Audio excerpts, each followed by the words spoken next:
set up our warehouse, and the people in our parts department, they're right next to the warehouse door. So if they need to look at something, pull something off the shelf, if a customer needs additional pictures of it, it's right there. We've really only hit the tip of the iceberg as far as everything that we purchased. We're adding 20 to 30 items a day, but there's another 2,000 to 3,000 items that we need to add. We'd like people to understand that we're not just a parts guy answering a phone, entering the part number, that we really know the cars, that we can help, that you're not just buying the part from us, you're buying the assistance. You're getting the knowledge and the help of what part's the right part for your car, how to put it on, where it goes, a little bit more than just here's your part, thank you kind of thing.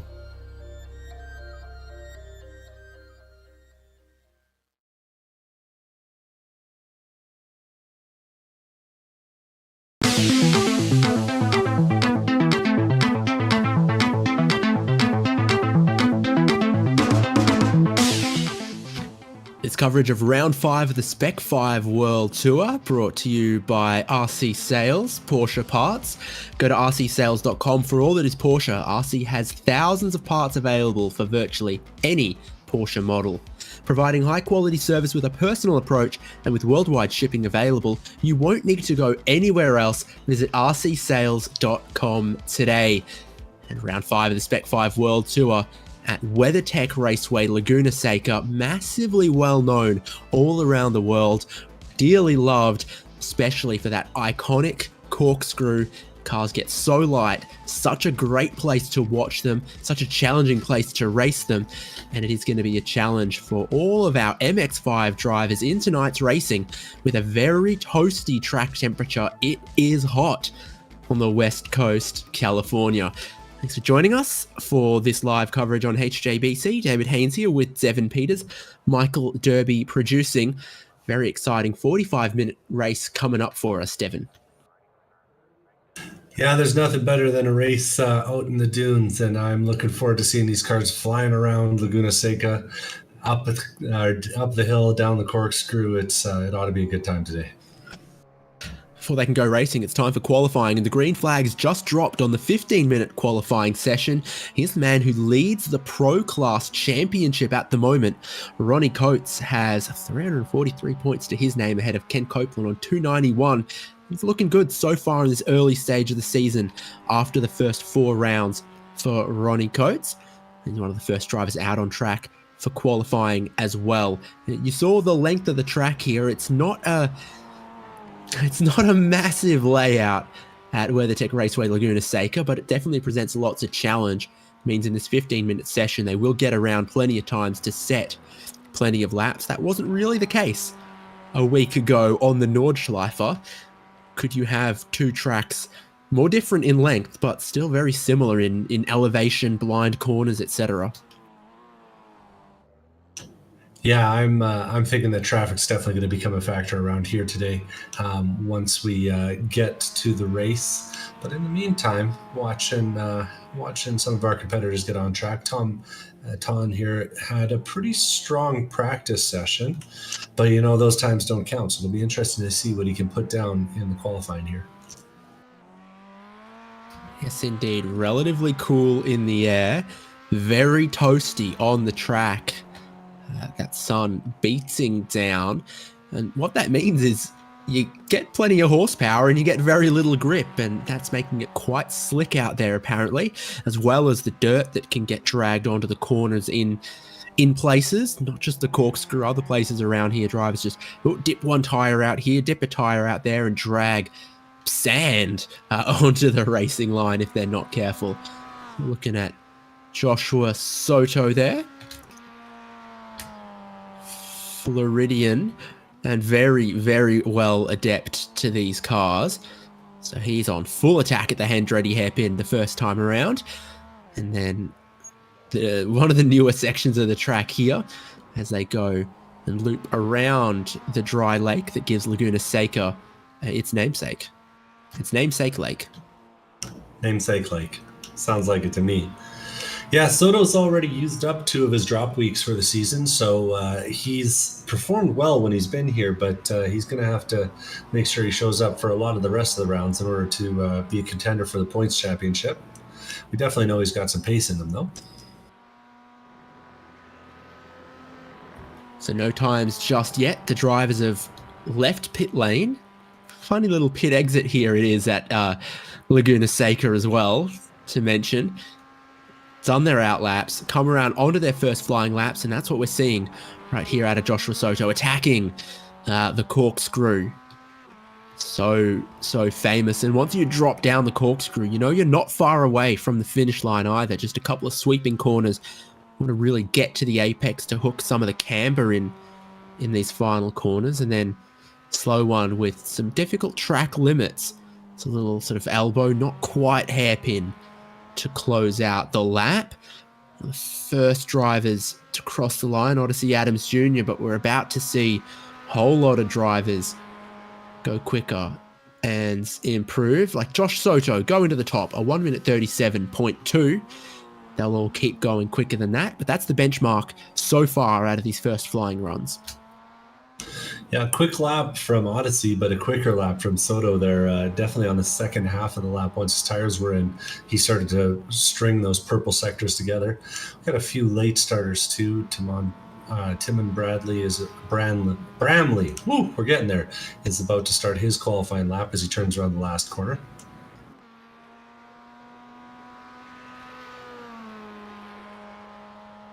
Paulo Coimbra's put in a good one as well, leading the open class currently with a 1:38.2. And then Rui Coimbra goes to second in the outright as well. So it's looking good for those two at the moment, but there's still a couple of laps to be had in this. You get 4 inside of the 15 minutes, so no struggle in getting around for that, but it is only 4 flying laps to be had. Yeah, and with these Miatas, it kind of ends up being a bit of a warm-up lap the first time around because the tires aren't quite in yet. Second lap, though, they should definitely be on pace, and Josh Soto is going to show us what he's got once he gets to the line. Ronnie Coates has already gone and pipped him for first. We'll see what Soto's got here. He needs a sizable improvement over his 137.2, and he gets it with a 136.999 into the 136s by the slimmest of possible margins, but enough to take that pole back for the moment. Simon Bramley was super competitive in practice, and we haven't seen a representative qualifying time yet, but we're about to. The first lap was missing by about 15 seconds, and I wonder if it was a weird tire preparation thing, and this second lap is where he's going to try to attack. You can see he's down to 20th at the moment, but when he passes the start-finish stand there underneath the bridge, he's going to go to the top by 0.4 of a second. Yeah, that was a big move up the timing sheet from him. And a move around another name that we haven't said yet, Joel Singleton, who had put himself up into first, gets pipped from his 136.89 by Timon in that with a 136.4. So big moves out of him, and another purple sector to start the next lap. How about a previous race winner already from this season, Mike Dam, 21st, but he's got a purple sector and all personal bests to his name so far. He crosses the line, and from 21st, he will go to second, only 0.07 away from the pole. Really, the closest driver to matching Timon Bramley at the moment. Yeah, absolutely. Watching Ronnie Coates go by, he gets a little bit of wrong, sliding a bit through turn 1. That'll cost him. Can't afford to give up. How about the 2-wheel action from Mike Dam just then? Oh, your fellow countryman. Just a cute little bit of those apex curbs. They are nasty. You want to get close to them, but you don't want to get too close to them. And he definitely did. Timon Bramley's improving on this lap. Mike Dam, should it be surprising, isn't with a slide like that. Bramley out of the final corner, looking to improve on a 136.4 and improve his grasp on pole. yeah, another 3/10 there to a 1:36.1. And he's gone and put the fastest time in the session, not just the qualifying down. That's a statement right there. Mike Dam might back out of this one a little bit to prepare the tires for his final lap, because this one is not going in a good direction for him. Peeking back at the open field, Andy Kossik's gone and put in a quick lap, a 37.9, the only open driver to crack the 37 so far. He's got a 10th of a second lead over Daniel Hall with a 38.033, who leads Paulo Coimbra by 3 thousandths for third place in the open field. So it's going to be tight at the front end of the open field as well. And correction, that's third and fourth, because Tom Aton's still sitting there with a 37.6, a few spots up the grid. Got to have your shades on to look at this car in the sun. That's for sure. You get that. What's the sun reflecting off the snow burning you? Not something I'm familiar with. Reflecting off the sand, maybe. For me, the Most Mint car out of the final corner, just squaring it off towards the line. Swan Bramley's qualifying is done, and he pulls out of his final lap to practice the pit entry. Andy Kossik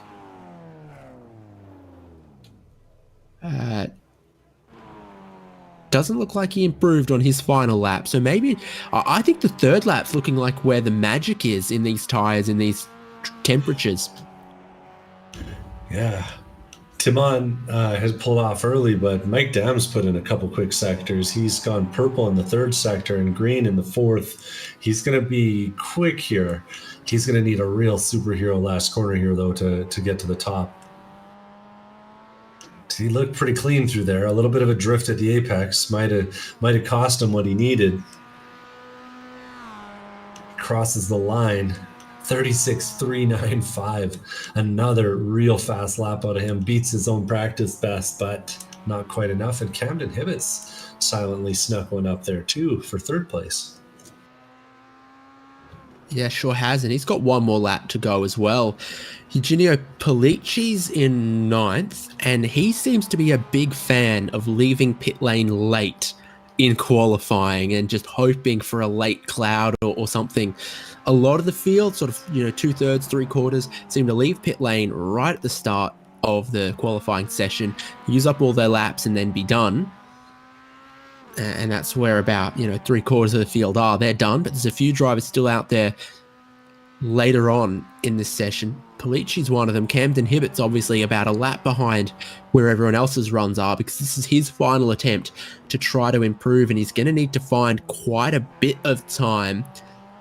And so is Polici. How about those track limits? Oh boy, I hope that lap sticks, because he's 0.95 off of the pole. And that wasn't even an improvement, actually. Just missing a couple thousandths of a second. He's got one more lap.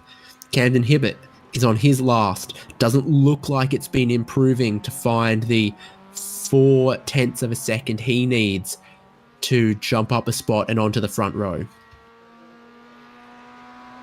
Yeah, it must be said in particular that the leaders have really found something in Sector 4. They're kind of, I'm not sure exactly what they're doing, but they're getting a real good run through the bottom half of the corkscrew there.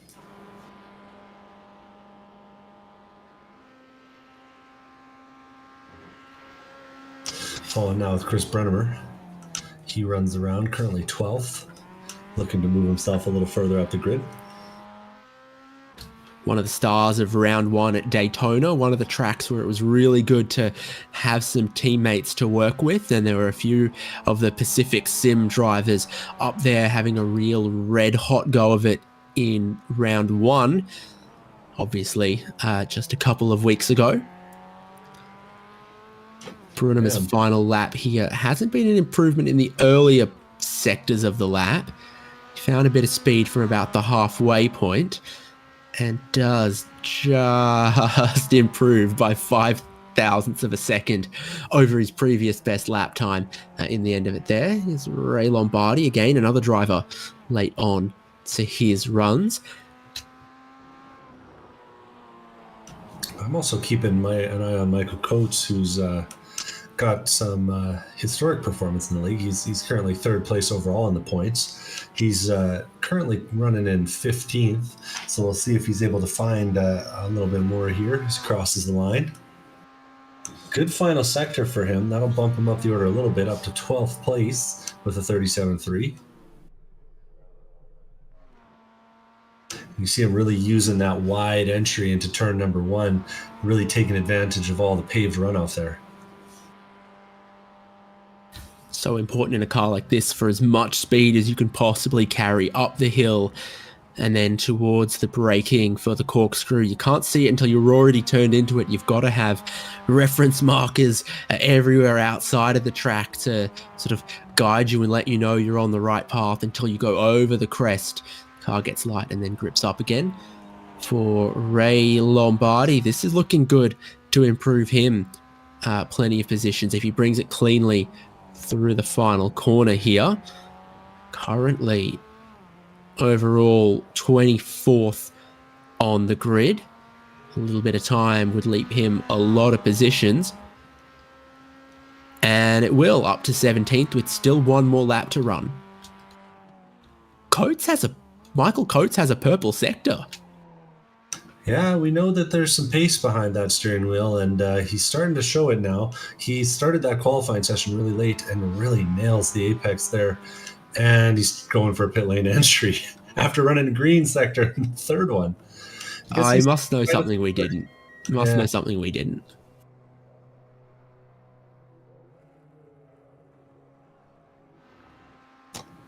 But either way,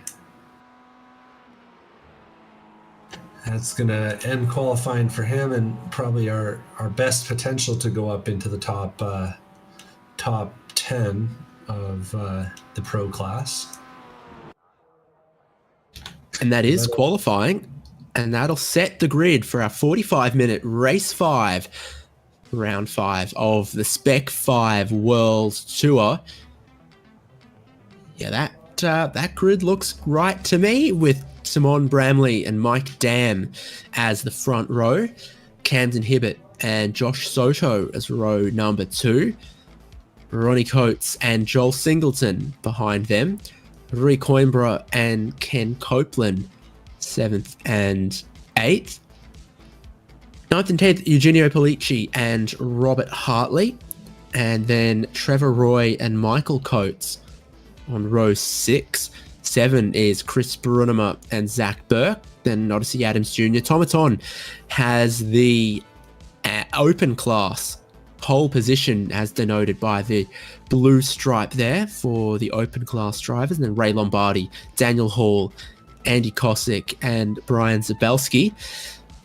WeatherTech Raceway Laguna Seca is a free track. The Global MX-5 Cup car is a free car, so there's plenty of drivers to give this a spin for round 5, including the grid continuing with Paulo Coimbra, Sean Hayes, Jose Gonzalez, Gareth Brocklesby, Andrew Gilliland, P. Robertale, Derek Putnam, Charles Vaccaro, Josh Olson, Lee Martin, and Orlando Harrell. Looks like he didn't have a qualifying time, but might be joining us. Yeah, I'm deciding that he's a French guy. It's Robitaille. Must be, right? We'll have to see after the session. But yeah, you might have noticed a few different colors on the timing screen there. Of course, red numbers are going to be for our points leader, Ronnie Coates, in the Opens or in the Pro Series, with blue numbers denoting the points leader in the red numbers denoting the Pro Series leader, and blue numbers denoting the Open Series leader in the points. And then we've also got a few sponsored numbers, so you can get yourself a gold tier, silver tier, bronze tier number by supporting the league and allowing us to continue doing this wonderful broadcast for you folks, and allowing the Spec-5 Cup to continue on with some of its cool traditions. Check out the Discord for more information. Now, of the 4 possible choices of pace car, this is one of them. It sure is one of them, with the pace truck that It's normally for, you know, dirt sprint cars and such, but It's a it's fast-paced track. selectable on road courses. And yeah, we've got it. And it has no fear as far as cornering goes. Pace car speed is 60 miles an hour. Yeah, rock solid. It must be said. Just no body roll on the thing. Really handles well. Seeing some tire warming up at the front. Timon is weaving a little bit back and forth, keeping the tires clean. Already a little bit of dirt on the apexes, just from the session turning over. Dust all over a track like this. Got one starting from the pits too, seeing Joel Singleton gridded 6th starting in the pit lane. And Orlando Harrell starting from the pit lane as well, by the looks of things. Well, we've seen someone start from pit lane and still manage to win this season of Spec-5 World Tour. Joshua Soto at Watkins Glen. That was maybe some rather exceptional circumstances. It'll be a lot tougher to do at Laguna Seca. The drafting and the pack racing at Watkins Glen was absolutely insane. It's not quite going to be like that here at Laguna Seca, but it does prove to be close, and it does promise to be competitive. Forming up for their grid now. The truck pulls in and makes a massive attack on pit entry. But Simon Bramley out of the final corner, snaking the field 2 wide behind him.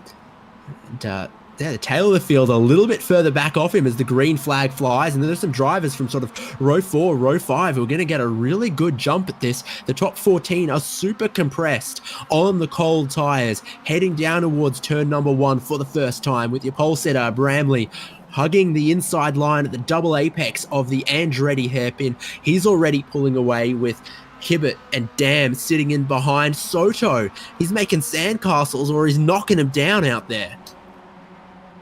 Yeah, he definitely found a little bit of the sandy stuff, and not necessarily the fastest line around here. They're too wide through. It's got to be, 4th place all the way through to 14th right now.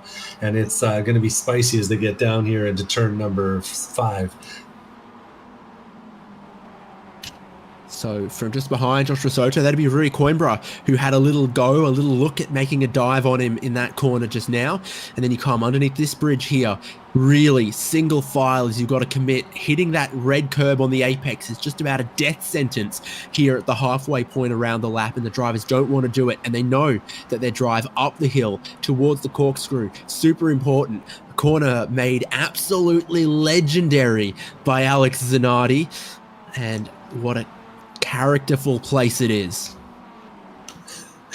Yeah, it's such a beautiful place to drive, and a scary drop. It's got to be inside the cockpit, blind all the way. And we got one going off in the back of the field. That's looks like the car of white car, Brunnemer. Chris Brunnemer, who's taken sort of adventurous line through turn number 10, using all the runoff and then some of the sand too before rejoining off the pit lane. Couple big winners off the first lap there. Zach Burke, one of them for sure. Camden Hibbert getting past Mike Dam, also a pretty good maneuver into that second place. But Bramley, forgive me, starting to build a little bit of a gap out to 1.8 seconds at the moment. All of the close racing is behind him and looking very tiny in his mirrors. Objects in those mirrors are not closer than they appear. Yeah, he's setting the pace early and making a real move on the first lap. Of course, right as I said it, Dam's now back past Cams and Hibbert, and they're back in their qualifying order, 1st, 2nd, and 3rd. Yeah, clean move there from Dam, getting himself back up towards the front, and he's going to have to put some clean ones together to reattach themselves to Timon. Otherwise, Timon might try and break away with this one. And good race start as well from Daniel Hall, who's gotten right to the open class lead of Tom Aiton. So that's just back here, and you can see red with white stripes, leading open class at the moment. Right behind him, Daniel Hall, and not too far back behind them, Paulo Coimbra, who was so impressive in qualifying. So open class well and truly on here as well. Side by side in front of Michael Coates is Zach Burke. Goes side by side with Ken Copeland, gets past him. Another spot gained for Zach Burke. 6 in 2 laps for the all-red car that you spot now leading this little group. Canadians putting on a good show. We got Mike Dam in second. We got Zach Burke making up all the spots. You want to get nationalist on me? Look who's leading the race, and get back to me. We'll see. It's a real Commonwealth battle out there right now. It must be said, Australia versus Canada. Yep. Canadian Mike Dam in second, but Australian Timon Bramley of Victor Harbour, South Australia, leading us by 2.5 seconds. He's looking for that gold medal. Oh no, Mike Dam's got it all wrong.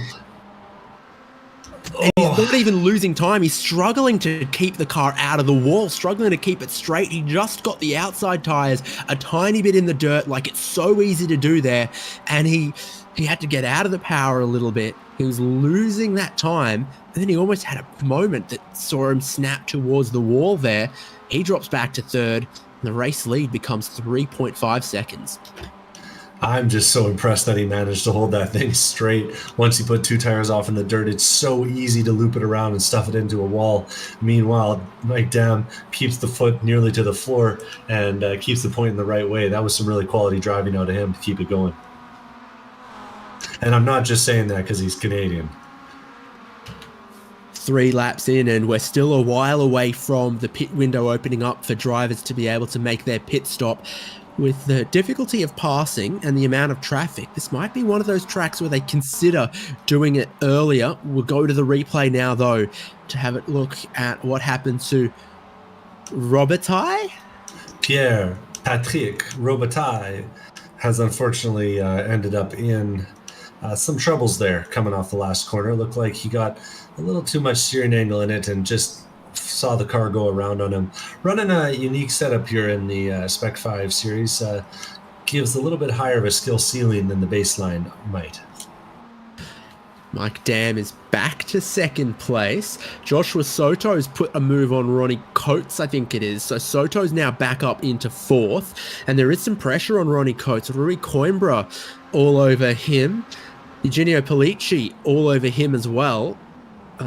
Within a car length, all of these cars amongst this group, you got to be careful how much of that second apex you take. And the answer is no cut track there from Eugenio Pellicci or Rui Coimbra. But man, it looked close. You don't want to get too much braver than that. Yeah, Coimbra straight lined that about as much as I think he can and still get away with it. Also note that Mike Dam's taking a spot back from Camden Hibbett and running back in second again, trying to close down that gap up to Tim and Brandley, which is still only 3.6 seconds after the last lap. So not completely out of reach, especially if Dam can get his head down. Nice little triangle of the corner there from Camden Hibbett. I really like the way he sort of diamonded from the middle of the turn 1 and 2 there, and got himself, kind of facing the right way for the exit, so he could get that really fast run into 3 out of the Andretti hairpin.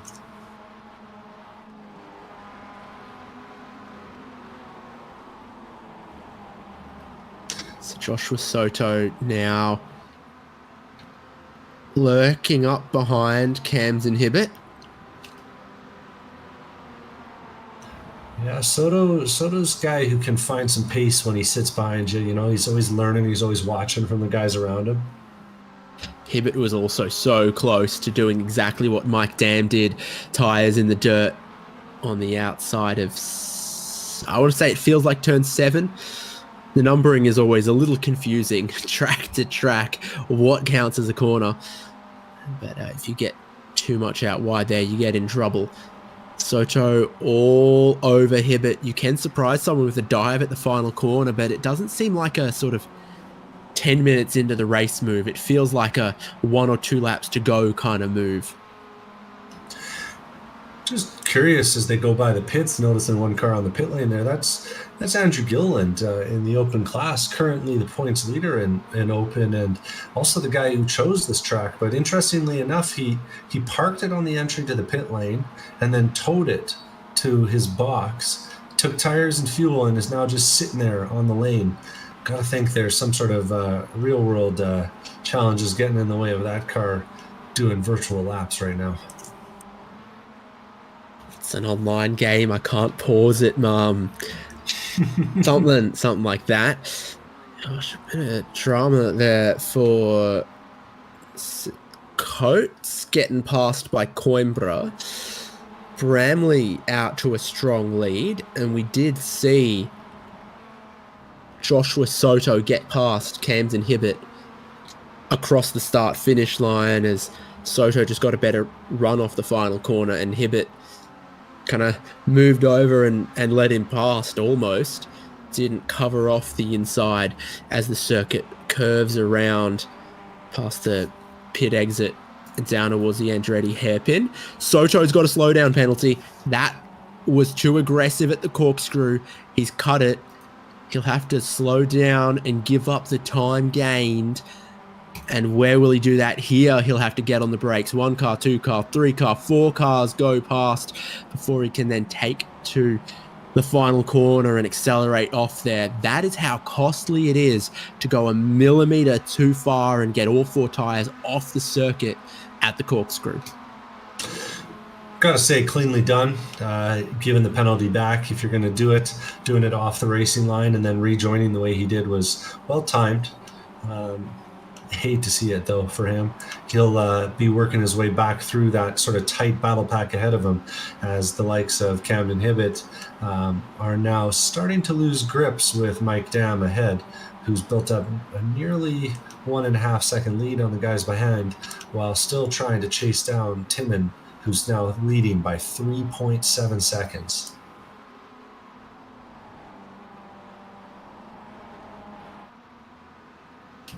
Yeah, so all the best racing happening from about third on back at the moment, but we know with pit stop still to come, somewhere closer to the midpoint of this race, things could change up. Open class, Tom Aiton's built out more of a lead there, able to shake Daniel Hall to the tune of about 4 seconds or so, a little over. That's very promising for Aiton. And Paulo Coimbra, third in that class, a little closer to Daniel Hall in second now as well. And Andy Kosick just behind that as well. There's Coimbra and there's Kosick. Yeah, Ray Lombardi kind of stuck in the middle of open sandwich right now. And he's going to let, looks like he's going to let the leader in open by. Sorry, no, Ray Lombardi's making the move around the open field competitor Daniel Hall, who squeezes to the right, tries to push Paulo Coimbra out wide, and they're going to be fighting for the draft. And Ray Lombardi's giving Coimbra a little bit of love there, keeping him even as they get to the first turn. Sure is side by side down into the Andretti hairpin, and a little out of shape for Coimbra, a little out of shape also on the exit for Ray Lombardi, and Daniel Hall want to get back past. Inches in it. No, an inch, not plural. Oh, it got real close behind him too. That was Odyssey Adams trying to make the move on Andy Kosick. And Odyssey finding himself further back in the field than he might like at this point. Trying to work his way through some of this open traffic. It's real tight ahead of them too now. That's Daniel Hall defending on the outside from Paulo Coimbra up the inside. You can't go too wide through here. It's so tough. It loses so much time. Oh, and we see why. That's Daniel Hall, 4 tires off on the exit, trying to hold it. And it cost Paulo Coimbra as well. We're going to see him lose the spot to Odyssey in the other team car, the hashtag not a team car. Sponsored by Beer Brewery.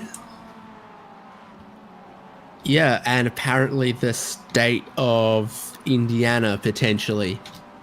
Seems no, legit. looks like, yep, looks like it.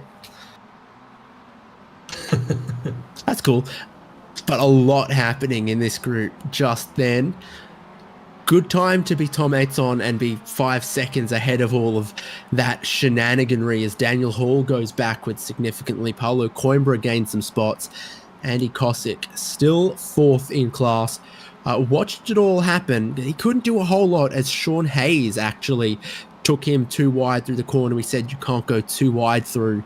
And then onto the Rahal straight up the hill towards the corkscrew.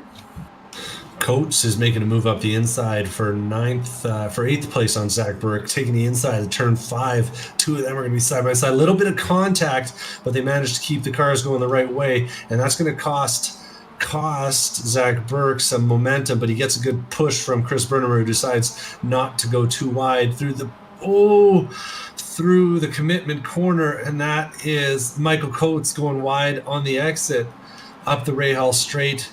Manages to keep his foot in it, though, despite the twitches, and we're really starting to see some dirt build up at the apexes on the corkscrew. That sand is going to be a factor for those guys as this race carries on. Interesting, no doubt, in the battle 8th, 9th, 10th, 11th. You got Brunemer and Hartley just behind. It really is a battle here from 3rd all the way back to about 11th, 12th place. You know, they're all kind of within drafting range and gaining bits and losing bits every single lap as they battle with each other.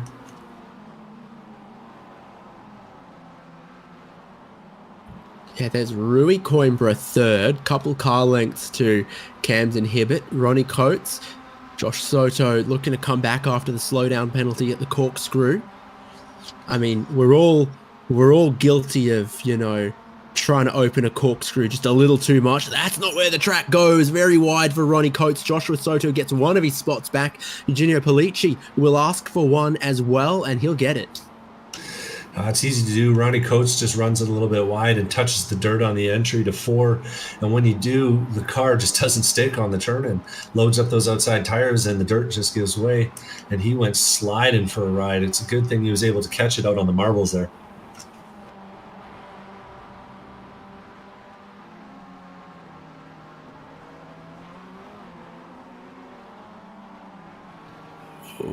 Again, in a little hot, a little wide. Starting to drop back.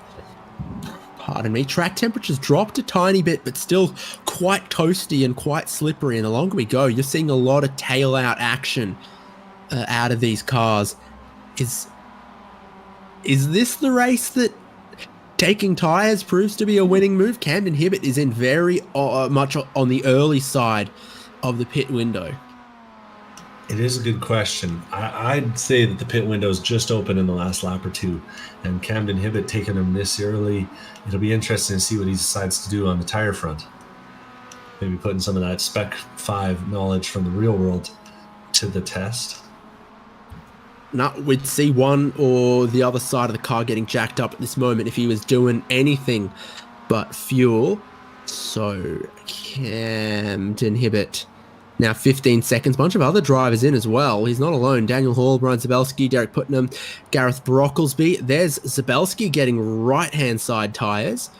Anyone else gonna do likewise? No, just Brian Zabelski. There's Daniel Hall out after 16 seconds. This stop now out to 20 seconds for Brian Zabelski, and it didn't look like it was waiting on the tyres. It looked like it was waiting on the fuel for him. So I wonder if amongst any of these teams that information will get passed forward. Right side tyres, probably the working side around a short track like this. Yeah, Gareth Brocklesby took 2 as well. Be interesting to see what those lap times look like when they come out. Can be a little bit difficult to get these cars to feel balanced with the fresh rubber on the one side, especially with the significant difference in grip that it makes, especially in a simulator. So it'll be interesting to see what these guys do. Seeing a couple cars playing defensive towards the front of the field. Chris Brunemer is watching Michael Coates and Zach Burke battle over 7th position. Chris Brunemer is watching Robert Hartley rear-end him in the final corner, and that weave, I think we can guess what it means. Yeah, Zach Burke is holding the inside down into one with Michael Coates using all the concrete, but going to try and get him on the exit by the looks of things. 2 tires off for both of them, but they both managed to keep the power in it. Laguna Seca really kind of a track that just tempts you to push more and more and more, but as soon as you get off track, you start losing time.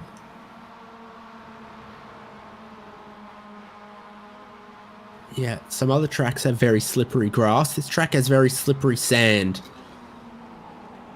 So those track limits in most places are very self-enforcing. Good run here for Coates. I don't think he'll try and make the move before the rail straight, but if you get the right run through the bump at the bottom of the hill at 6 there, you can sometimes make the move on the way up the hill. Doesn't look like Coates has the run, though. Right now, Brunnermer's got the better run than him. They'll keep it in a straight line, though, through the corkscrew. Yeah, and these guys aren't playing fast and loose and dangerous with the track limits there at this point in the race. We had a real flurry of drivers on pit lane last lap. I wonder if we'll see a couple more. We won't out of these drivers. I feel like you get a couple right as the pit window opens, but then if you don't take it at the first opportunity, you're going to wait deeper into the window. There's no point on being, you know, the second bird doesn't get the worm. Yeah. Well, and I did wonder, as we're watching Michael Coates here diving around the outside into turn number 1, he's going to pay the price for that. You can miss the apex by a bit while you're trying to make an overtake, but Chris Brunnemer says not by that much and takes the spot away up the inside of the Andretti hairpin. Nicely done by him. But it will be interesting to see. The other thing that occurred to me when Camden Hibbett pit was just maybe he thought, hey, I don't need to be a part of this battle this early in the race, and if I can put some quality laps down alone without the draft, maybe it's worth it. You know, there's something to be said for that kind of strategy in this race. And he's in kind of a nice, quiet part of the track right now. Very little traffic around him. And we'll see. He's put a decent out lap together, but we'll have to see what a quality flying lap looks like from him.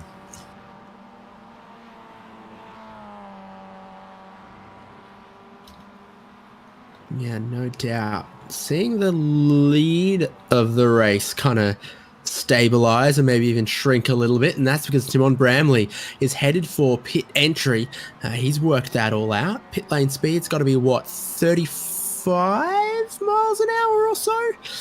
And he's looking for his crew, and I'm looking for what kind of service your leader is going to take, as Mike Dam and Rory Coimbra go through into first and second respectively. Joshua Soto through into third for the moment. They will have to stop later on.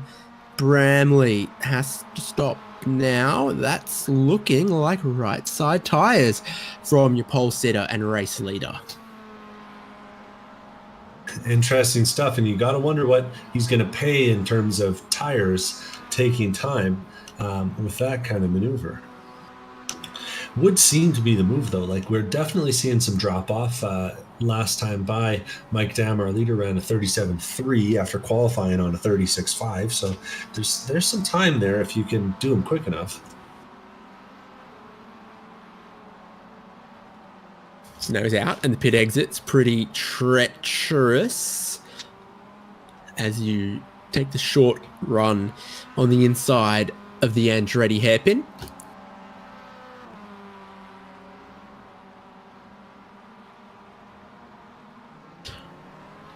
Not sure Mario, Michael, or Marco Andretti need many hairpins, but here's Mike Dam putting a lap on. He's got Rui Coimbra only a second behind him, and they are not going to directly react to what the race leader did.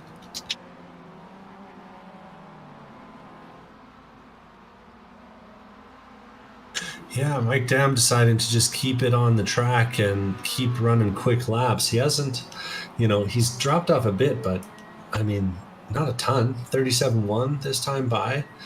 Behind him, Rory Coimbra is still in the 36.9s. So, clearly these guys still have a bit of pace left on their tires. So here comes Zach Burke and Trevor Roy.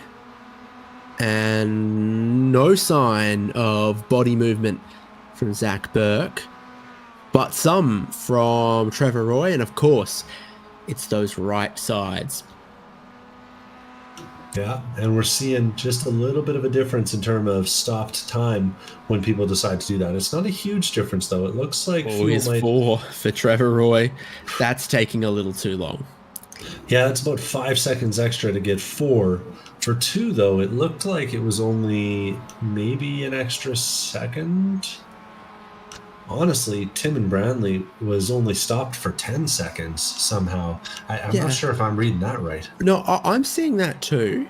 But then I'm also seeing a lane time that is longer than I...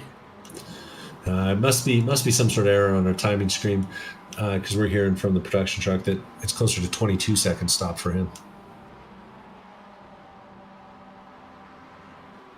Either way, Mike Dam kind of using those tires up that time through the final turn, drifting it real good. Leaving Blackies all the way around the corner. And it shows up on the timing screen too, a little bit. Joshua Soto, Robert Hartley in. So what do they do? Hartley with a little bit of damage on the nose after he said hello to Chris Brunnemer in a concertina in the final corner. RC Adams Jr. coming in too. Soto takes 2. Sounds like that'll be it, though, as he pulls away. Hartley takes none. There's going to be some convergence of tire strategies here. Will be interesting to see. Camden Hibbett's coming down the front straight, and that's Tim and Brandley on the outside of the first turn as Josh Soto goes around the inside in the pit lane. Definitely closer than he was when when Timon was going into the pits. So Timon's done something that's cost him some time. So I'm thinking that 22-second mark's maybe a little bit closer to the reality. Yeah, and with that, an opportunity for Mike Dam or Rui Coimbra to overcut Bramley. Coimbra's closing in on Dam, but the last couple of laps for Mike Dam haven't looked too bad. So that could be very close in just a couple laps' time when that all sorts out. I'm thinking Coimbra is getting the benefit of the draft at this point. 1 second behind at the line, 0.925 as they go over the line this time, and sort of consistently closing down by about a tenth a second a lap over the last 3 laps or so. But crucially, our open class competitors are falling for this pit early, get out of traffic plan because Tom Ayton still out there, Paulo Coimbra still out there, and Andy Kosick is just pitting now. Yeah, just comes around that tight little left-hander into the pit lane and rolls himself to a stop. Bit hard to find your your pit crew when they're on the wrong side of a bunch of cars. Gilliland looks like he hasn't gotten back to the race, so might be a DNF for him tonight. 16 seconds for Andy Kosick. Daniel Hall on track goes past him there, and Kosick still got to get to the end of the pit lane speed limit there, so it's looking good for Daniel Hall at the moment. He's still got to wait for Paulo Coimbra and Tom Ayton to stop. We still got to wait for Mike Dam to stop. Ronnie Coates is in. Rui Coimbra carries on, so they are going long as they can between Dam and Coimbra. That kind of makes sense. There's usually about 2 strategies in this sort of thing. Brunnemer hits the lane, but you either want to run until there's almost no fuel left in it, or you want to, cut it short and try and cool the tires or take fresh tires. Speaking of, that's another car taking tires. Ronnie Coates taking at least 2. And Chris Burnham are 2. Interesting mix of strategies, though. Timon comes by at the start-finish line just as Coates is starting to pull away. And if you're Timon, you kind of hate to see what's ahead. You got Jose Gonzalez and Paulo Coimbra battling for the lead or the second place in open on the track. So neither of them's going to want to give an inch, and you're just kind of like, blue flag, blue flag. Oh, wait, there's no blue flags. Yikes, I'm going to have to pass these guys all on my own. Yeah, so last lap, 37 flat for Mike Dam, 36.9 for Bramley. But right now, where Bramley is, behind all that traffic, he makes a dive on one car, but this is going to hold him up a little bit at some critical laps versus Dam and Coimbra.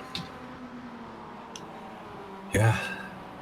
Soto is back out on track as well, and he and Coates are kind of glued together, so they're going to be getting some good laps in here while they go up the Rahal straight. Now 2 wide, Soto making a move towards the outside of the hairpin, and he makes it real nicely, taking the inside at 8 and taking the corkscrew to himself as he clears Coates easily.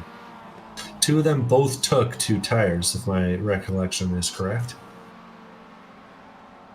And there's Bramley just up the road. See start to part for him as more drivers pit, like Sean Hayes. Rui Coimbra is still on the lane at the moment, but leaving.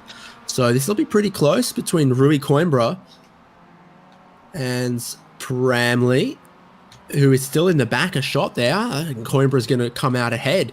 If he can stay there is one thing, but he has overcut and then short pitted to be ahead of Bramley. Mike Dam could do the same then if he has a good pit stop. Yeah, really quality work there from Coimbra. I think he's kind of nailed the pit strategy. Saves about 5 seconds for himself relative to Timon as they get into the second half of the race here. Last third even of the race, as we're down to 15 minutes. Things are flying out there.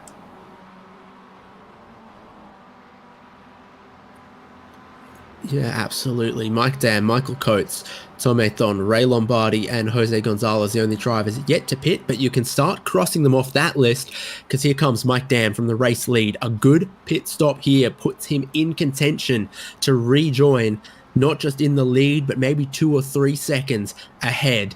He's gone really long on the first stint, so unless the right-hand side tyres are absolutely free, he's not got much time left in this race to make advantage of new tyres, and it looks like there will be none for Mike Dam. Michael Coates and the open class leader Tom Athon is in behind as well here on the pit lane for Mike Dam. That's pretty sharp,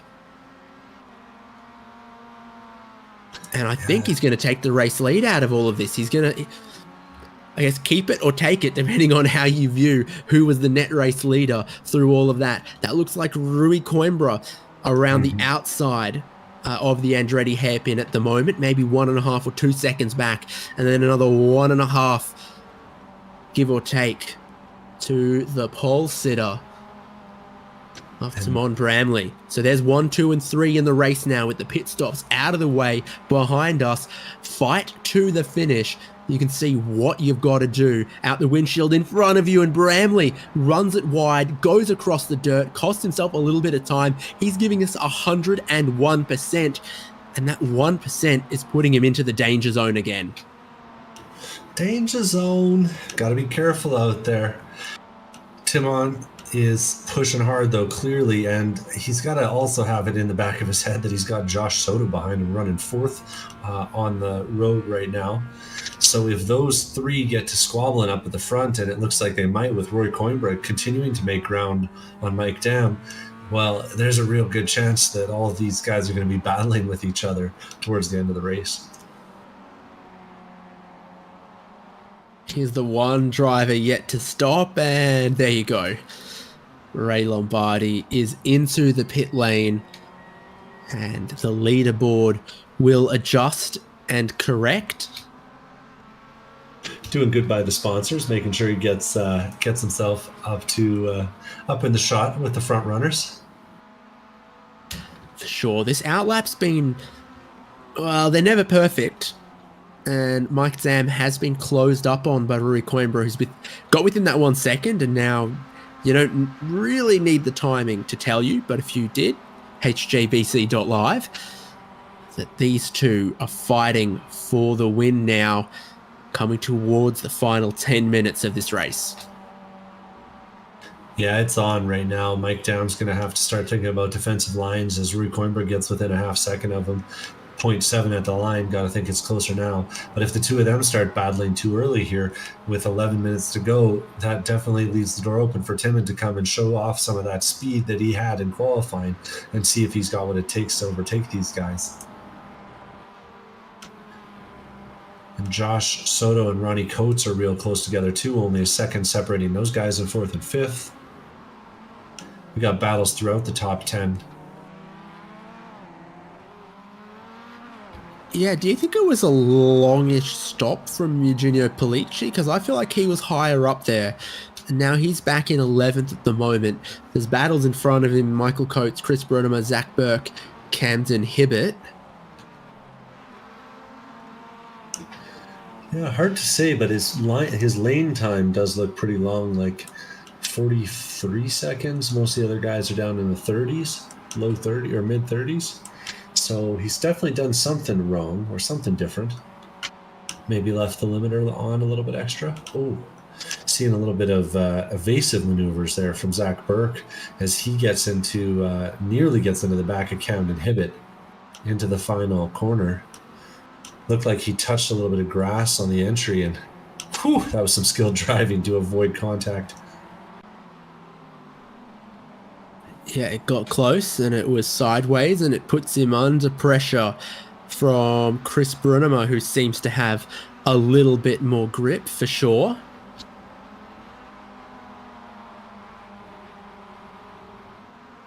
Well, not a ton of overtakes happening at this phase of the race, but a lot of close racing as Rui Coimbra's now found himself all the way back up. You almost can't see him behind Mike Dam, and the two of them are giving it their all. And it's wild, just that little puff of smoke that happens every time they go around turn number 6 there as they bottom out through that compression. Rui Coimbra thinks about it but doesn't make the move this time by getting a feel for how Mike Dam goes through the corkscrew there. They're both getting caught big time on this lap so far by Timon Bramley, who's buying himself back into contention with 9 minutes to go. An early stop, a little bit of traffic, a longer stop, in fact, as well. Saw him end up 3rd place after the pit stops were done. Now just 1.4 seconds back off the battling leaders of Mike Dam and Rui Coimbra. Dam taking no tyres and also not taking a whole lot of fuel that he might then now need to be conserving. Coimbra trying to push him along, but maybe stuck behind. Stuck behind no longer. Coimbra is looking for the race lead at the Andretti hairpin, and as they go side by side, there's nothing to separate these drivers now from Timon Bramley, and it's a 3-way fight with all the pit stops done. All of that behind us. It's Coimbra versus Dam versus Bramley. Yeah, and you got to think Rui Coimbra was thinking he needed to get that move done quick with the way that Bramley's been closing on them, and Coimbra closed up quick on Mike Dam. It's got to be said too, nearly 0.3 of a second faster on the lap before as they were getting closer and closer together. So Coimbra's now going to be hoping that that wasn't just draft and that he's actually got the pace to break away a little bit, and maybe he gets lucky and Mike Dam plays a little bit of rear gunner for him, intentionally or not. Not teammates, these two, but definitely competitors that have a lot of races together.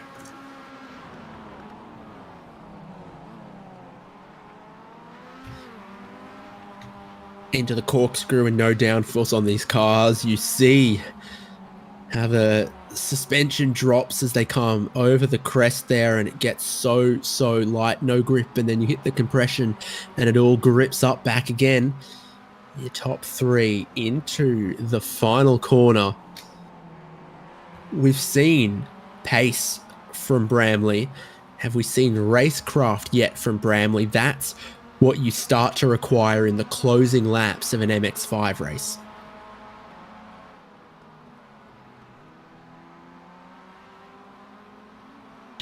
And into the Andretti hairpin, our leading 3 go. Bramley having caught them. Great work on that. In need, though, of an opportunity to make a pass or two. They're fully 7 seconds ahead of Joshua Soto, who's been caught by Ronnie Coates a little bit there. And in fact, let's quickly run down all the battles happening right now as well, because this is Soto and Coates for 4th. Down to 7th, Camden Hibbert, Zach Burke, Chris Brunema, with Michael Coates just off the tail of that. How about open class leader Tom Athon's got Ray Lombardi just behind him, who went longer on fuel than anyone else. Paulo Coimbra is 2nd in open class, 17th outright with Sean Hayes and Trevor Roy just behind him. So that's a battle for position between those two.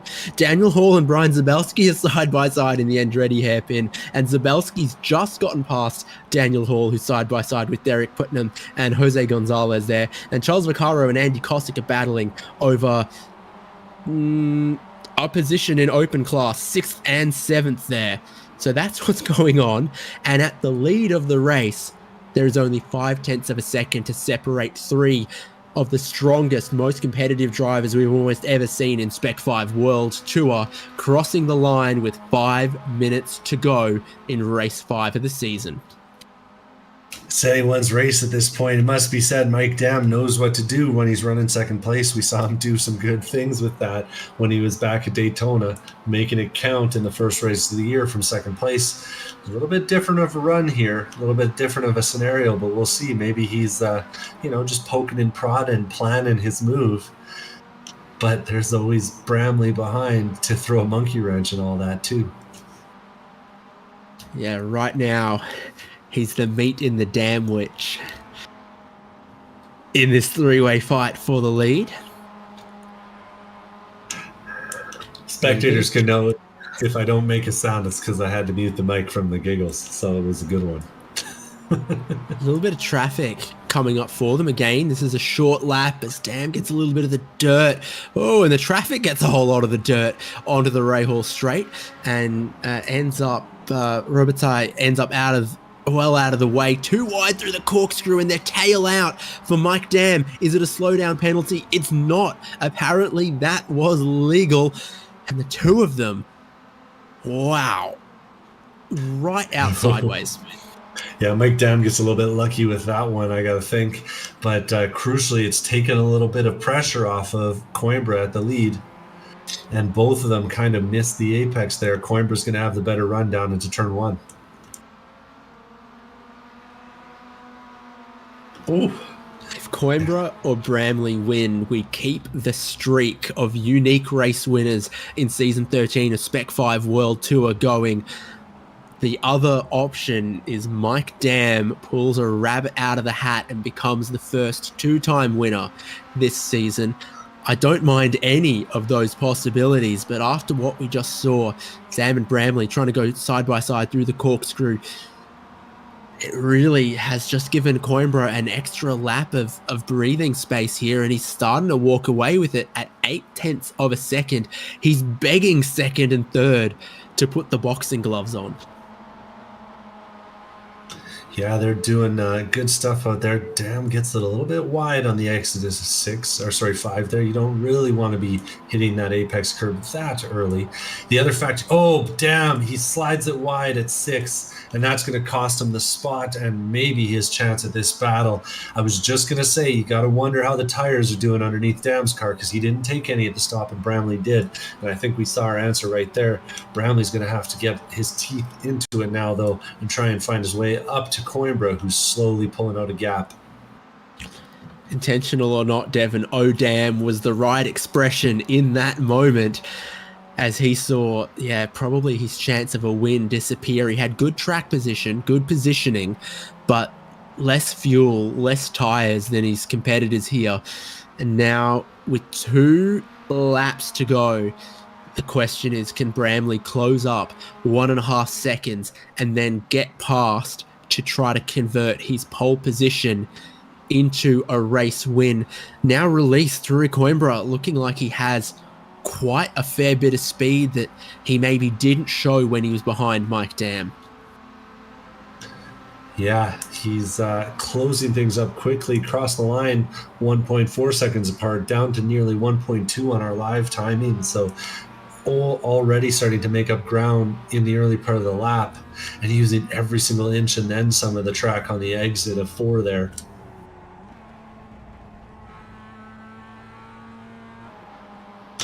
Hitting his marks. At a time like this, you really just got to focus on doing race car things, hitting the brakes at the right time, transitioning smoothly, really making sure you clip those apexes and those exits. Oh, he's putting pressure on Coimbra ahead. I have only just noticed iRacing updated one of the bridges from Cooper Tires to Firestone.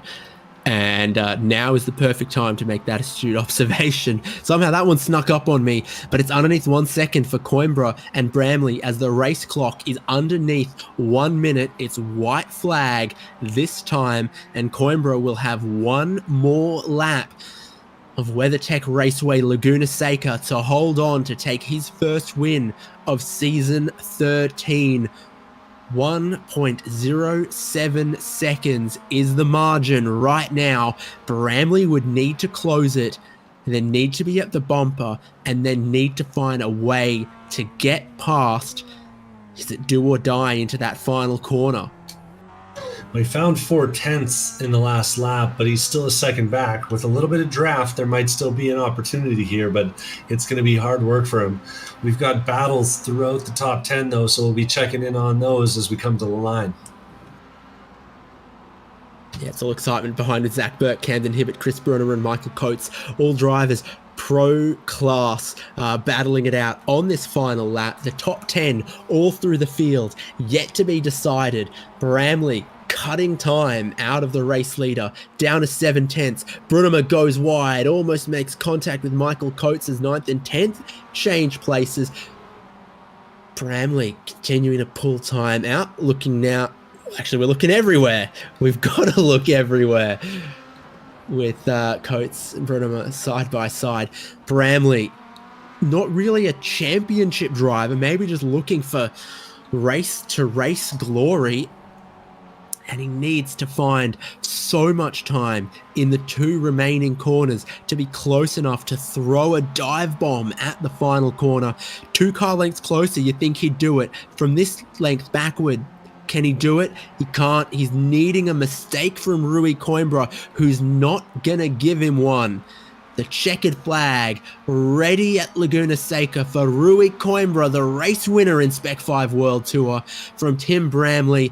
And the Mike Dam couldn't hold them back. He finishes 3rd. Soto and Ronnie Coates 4th and 5th. Burke, Hibbert, Coates, Brunner. Brunner's looking to come back on the inside of Michael Coates, create a drag race to the checkered flag over 9th and 10th place. Stopwatch in my hand. Michael Coates holds on by a few thousandths. 5 thousandths of a second? 6 thousandths of a second? Yeah, that was a close call for sure. Tom Atton crosses the line, takes the lead in open, and he's going to be followed by Ray Lombardi, Odyssey Adams in the pro class, then Paulo Coimbra taking 2nd on the open grid. Jose Gonzalez and Daniel Hall separated by a few more pro class cars, 3rd and 4th. And Derek Putnam's going to be staring ahead, wishing he was part of that battle ahead of him as they come to the line. And actually, it looks like Andy Cossack's managed to take that spot away from Daniel Hall on the final lap in open. What a race all the way down to the wire. Last driver on the lead lap here in the open class, Orlando Herald. Yeah. Like constant battling up and down the field. The quality kind of racing we expect in an MX-5 Cup, and really good, Spec-5 Cup, really good racing everywhere. And Tim and Brandley does a fun little drift into the pit lane as they clean it up. That was nice. Oh yeah, how about we get a little look at it? Yeah, okay. Yeah, not bad. Let's look over our results once again then. Rui Coimbra, Timon Bramley, Mike Dam, Joshua Soto, Ronnie Coates, Robert Hartley, Zach Burke, Camden Hibbett, Michael Coates, and Chris Brunema, Eugenio Polici, Ken Copeland, Tom Athon's the open class winner. And then Joel Singleton, Ray Lombardi, Odyssey Adams Jr., Paolo Coimbra, second in open class, Trevor Roy, Sean Hayes, and Brian Zabelski. Jose Gonzalez ends up as third place in the open class from Andy Kosick, Daniel Hall, Derek Putnam, Orlando Herald making a last lap pass actually there on Charles Vaccaro, who looks like he ran out of fuel. And then Robert Sy, Brocklesby, Josh Olson, Andrew Gilliland parked up, and Lee Martin didn't take the start of the race. Whew. Well, looking around, haven't found any of our competitors yet. We'll have to see if we can find some of our winners. I can see Rui Coimbra in a different room that I suspect I can very rudely drag him from. So should I give that a go? Seems good to me.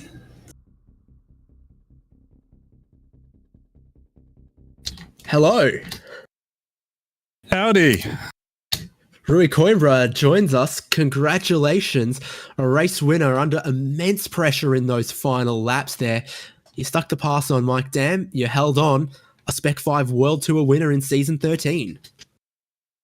Wow, that was insane. Yeah, I can't even believe it. I'm on the Discord with the guys, and, I think we're all in shock. No idea how I pulled that off, but I'll take it. Wow, that was intense. Between Mike Dam and Timon, I hope I'm pronouncing his name right. I saw them pulling away right at the beginning. I'm like, wow, these guys are going to do their own race, and just try to be consistent, and let the race come to me at the end. I had a pretty good pit stop, and it all fell into place at the end. I'm sweating like crazy those last two laps. He was closing in quick, and luckily there wasn't one more lap because he would have took it. The pit strategy certainly looked interesting. We saw, there's obviously some drivers who think, I don't need that much fuel. Some drivers who play it safe, but then also the tires on a very hot and slippery track we saw guys go different ways on that today. Yeah, with this new tire model, from my experience, it doesn't pay to take tires. You come out, you lose so much time with waiting for the tires to warm up. And I was kind of like in no man's land at the pit stop. I'm like, you know what? Let me just try something different and see if it pays off. And I think it really paid off at the end because I was maintaining the gap to Mike Dam and going fast enough to get the win, I guess. So it definitely paid off. A beautiful Laguna Seca for a beautiful win. Congratulations. Any shout outs or thanks, or you're on the broadcast, what are you going to say?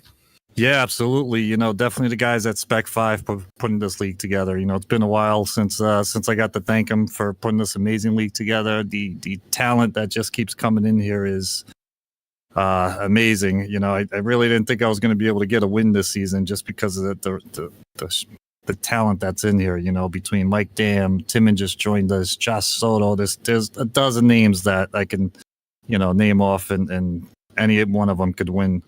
You guys for putting on a great broadcast. I know we all enjoy going back and watching it, and seeing the highlights and the spins and hearing your take on what's going on. And definitely all the guys over at Not a Team. We put into practice this week, and I think we all did well. I think the open class podium was all Not a Team guys. So congrats to all of them as well. Beauty. Hopefully catch you for a couple of the remaining rounds of this season. Yeah, I hope so. Thank you, David. I'll put Rui Coimbra back where I found him. And from that same place, Devin, I reckon I can grab us Tom Aton. I've beaten you to it. Tom, heck of a race out there. Represented Team Not a Team on the podium, or on the top step of the podium. That's right. And we got the other two steps as well. Heck of a weekend for you folks, or I guess heck of a Thursday for you folks. Looked like a pretty busy race for you in the first half, but then it kind of calmed down after the pit stop. Yeah, I waited late. Went as far as I could before I pitted, and I don't know that was the best idea, um, but yeah, it was pretty uneventful after the pit stop. And we just had Coimbra in here, Roy, saying that you folks have been doing the practice all week. It showed with the results on track. Second place qualifier, third place in the points, and I got to think that's going to be looking a little better after this week. Yeah, actually, I think I qualified on the pole, didn't I? Oh, you might very well have. I might be mixing that up myself. Sure enough, you did. Yeah, I did last week as well, but a little incident in the pits kept me from winning it last week. Oh, looking good out there. You have to put any of your dirt racing skills to work this week? You know, one of the hardest things I've had to learn on iRacing is to not be on kill that I learned in dirt racing. You know, short 10, 20 lap races on the dirt. You just are on it 100%, and that gets me in trouble on iRacing. So that's something I've really had to work on. Well, it worked out for you today. It looked like a great session for you. Anyone you need to shout out for today?